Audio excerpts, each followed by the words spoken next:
Oğlumu ilk dəfə zooparka apardım. Hər kəsə upuzun bir aradan sonra salam.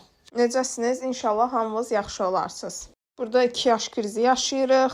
Bütün yolu ağlaya-ağlaya getmişik. Amma ora çatandan sonra keyfi düzəldi. Çatanda sıra çox olduğu üçün onlayn bilet aldıq. Və burada artıq zooparkın girişidir. Biletlərin qiyməti standart olaraq 7 manat idi. Daha sonra oğlum meymunlara baxmaq istədi.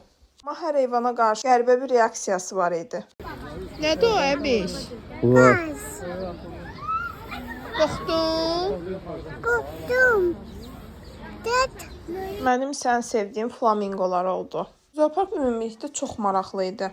Pələnglər isə çox gözəl idilər. Gördüyünüz kimi burada ikisi də yuxudadır. Daha sonra da sualtı heyvanların olduğu yerə keçdik. Burada çox maraqlı idi, ilanlar falan. Oğlumun ən çox marağını ora cəlb elədi. Burada da yenə dava ilə yemək yeməyə gedirik. Burada kartof fri ilə sok içir və axşam da evə gedirik. Sağ olun.